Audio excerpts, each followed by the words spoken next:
Memohon petunjuk dalam setiap sholat hukumnya wajib.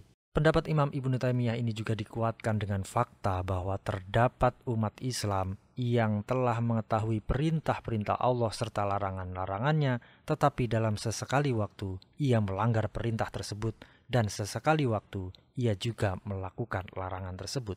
Hal ini menunjukkan meskipun telah berada di jalur yang benar, umat Islam tetap memerlukan petunjuk dan pertolongan Allah agar dapat melakukan perbuatan yang sesuai dengan jalur yang benar, yakni jalannya orang-orang yang diberi nikmat sejati oleh Allah, bukan jalan orang-orang yang dimurkai dan tersesat.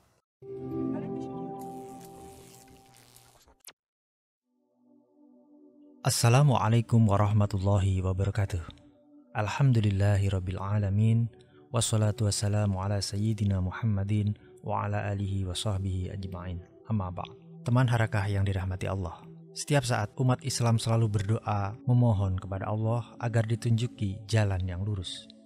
Setidaknya 17 kali setiap hari melalui bacaan 2 ayat terakhir surah Al-Fatihah dalam sholat 5 waktu sehari semalam.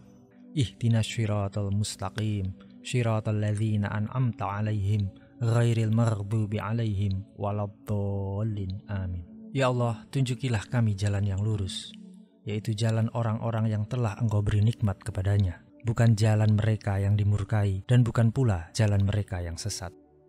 Mengapa kita, umat Islam, harus memohon agar ditunjukkan pada jalan yang lurus? Apakah selama ini umat Islam berada di jalan yang sesat?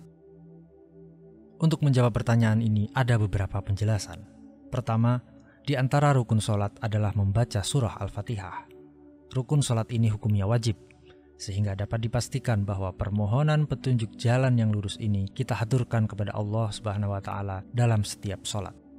Penjelasan kedua tentang permohonan ini adalah maksudnya bukan meminta jalan yang lurus, tapi memohon agar tetap berpegang teguh pada petunjuk. Yang ketiga, maksud dari ayat tersebut adalah memohon agar hati umat Islam tetap berpegang teguh pada petunjuk Allah Subhanahu wa Ta'ala. Yang keempat, maksud dari ayat tersebut adalah memohon agar ditambahkan petunjuk bagi umat Islam. Penjelasan lebih detail datang dari Imam Ibnu Taimiyah, guru dari Imam Ibnu Qayyim al-Jauzi. Di dalam Majmu' al-Fatawa, Imam Ibnu Taimiyah menjelaskan bahwa maksud dari ayat ini adalah memohon petunjuk agar umat Islam berbuat sesuai dengan semua perintah Allah dan menjauhi segala larangannya. Jadi, umat Islam sudah berada di jalan yang lurus atau jalan yang benar dengan beriman kepada Allah dan Rasul-Nya. Tetapi umat Islam masih membutuhkan petunjuk tentang pengetahuan-pengetahuan yang membawa manfaat dalam keimanannya dan pengetahuan-pengetahuan yang dapat membahayakan keimanannya. Selain itu, umat Islam juga membutuhkan pengetahuan tentang segala hal yang diperintahkan Allah sehingga ia bisa melaksanakannya, serta pengetahuan tentang segala hal yang dilarang Allah agar bisa menjauhinya. Oleh sebab itu, memohon petunjuk dalam setiap sholat hukumnya wajib.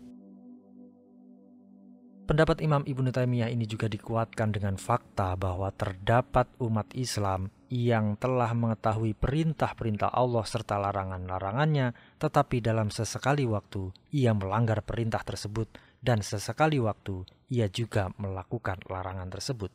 Hal ini menunjukkan meskipun telah berada di jalur yang benar, umat Islam tetap memerlukan petunjuk dan pertolongan Allah agar dapat melakukan perbuatan yang sesuai dengan jalur yang benar, yakni jalannya orang-orang yang diberi nikmat sejati oleh Allah, bukan jalan orang-orang yang dimurkai dan tersesat. Oleh sebab itu, umat Islam harus senantiasa memiliki rasa butuh kepada Allah Subhanahu wa Ta'ala. Rasa butuh ini sangat penting. Ulama sufi Sahal Ibnu Abdullah At-Tustari pernah berkata, tidak ada jalan antara seorang hamba dan Allah yang lebih dekat dibandingkan dengan rasa butuh.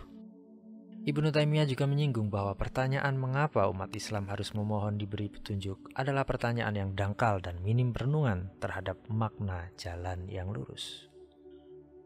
Ulama besar lainnya yang memberi penjelasan tentang permohonan doa dalam surah Al-Fatihah ini adalah Imam Ibnu Katsir dalam tafsir Al-Quranul Azim. Menurutnya, maksud ayat ihdinas syiratal mustaqim syiratal ladzina an'amta alaihim ghairil maghdubi alaihim waladdallin adalah memohon petunjuk jalan yang lurus untuk di masa yang akan datang, masa depan atau zaman istiqbal.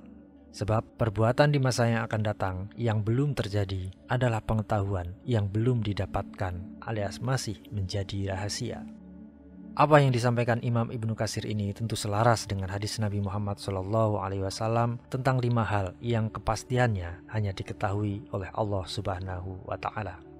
Nabi Muhammad SAW bersabda, ada 5 kunci hal-hal gaib yang kepastiannya tidak diketahui siapa-siapa melainkan Allah Subhanahu wa Ta'ala.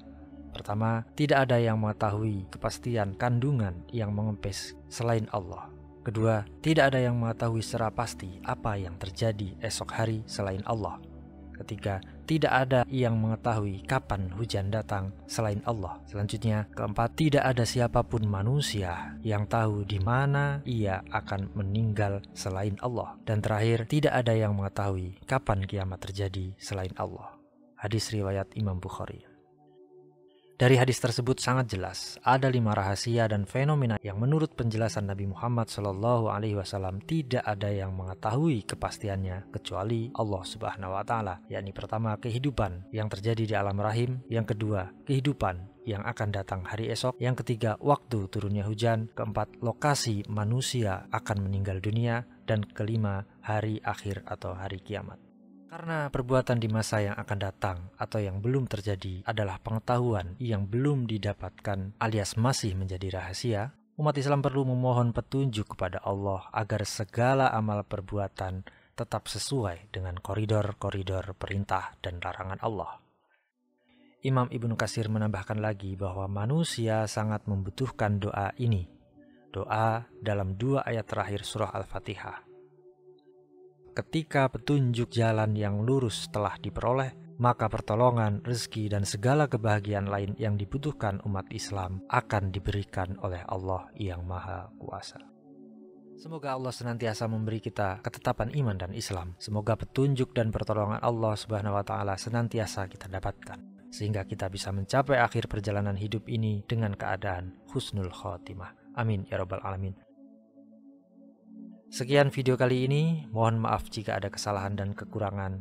Silahkan teman-teman tinggalkan jejak di kolom komentar. Mohon berikan like, subscribe, dan share sebanyak-banyaknya. Allahumma sholli ala sayyidina Muhammad wa ala alihi wa sahbihi ajma'in. Alhamdulillahi rabbil alamin. Terima kasih. Wal afa minkum. Wassalamualaikum warahmatullahi wabarakatuh.